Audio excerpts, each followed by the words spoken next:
The flu vaccine is more effective than expected, federal health officials said on Thursday at a special news conference held to discuss the dangerous flu season, which is expected to kill more than 50,000 Americans. This year's vaccine is about 25% effective against the H3N2 strain of flu that is causing most illnesses and deaths, said Dr. Ann Shuchat, acting director of the Centers for Disease Control and Prevention. In a bigger surprise, the vaccine is about 51% effective in children, according to the C.D.C's preliminary analysis. In Australia, the same vaccine was rated about 10% effective overall against H3N2, and a recent Canadian analysis found it to be about 17% effective there. The C.D.C's final analysis will not be ready until the flu season ends in late spring. Dr. Shuchat and Alex M. Azar too, the new Secretary of Health and Human Services who led the news conference, also pointed to a CDC study published Monday in the journal Pediatrics showing that 2/3 of the 675 children and teenagers who died of flu between 2010 and 2016 had not gotten the vaccine the year they died. Go get a flu shot, Mr. Azar said loudly as he ended his portion of the news conference. Do it for yourself, your family and your community. He, his wife and his children had all had flu shots, he said, and so had President Trump. The vaccine is 39% effective overall, Mr. Azar said, and 59% effective in children. He compared the vaccine to seatbelts. Imagine if we could cut our chances of being in a car crash by 39%, or our child's by 59%, he said.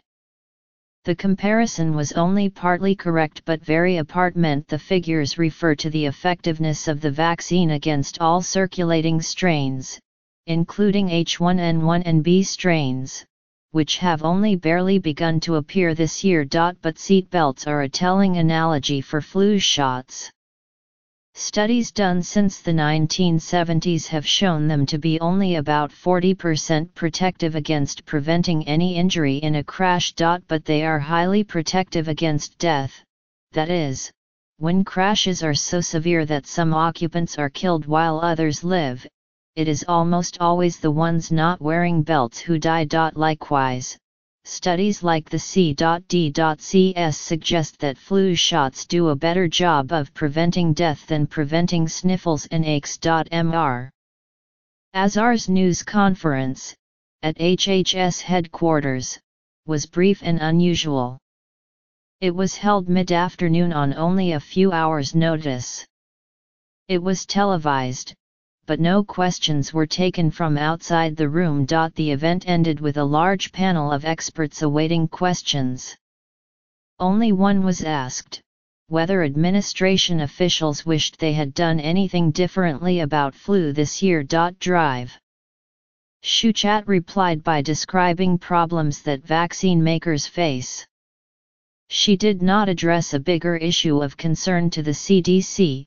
Only about 40% of Americans get flu shots each year by the time the season begins in November, and that number has been going down, not up. The Trump administration and its top health officials have been criticized for showing little public leadership as the flu season became more dangerous.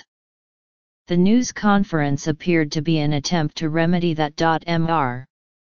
Azar was followed at the podium by Dr. Shuchat and Dr. Jerome Adams, the Surgeon General, both in naval uniforms.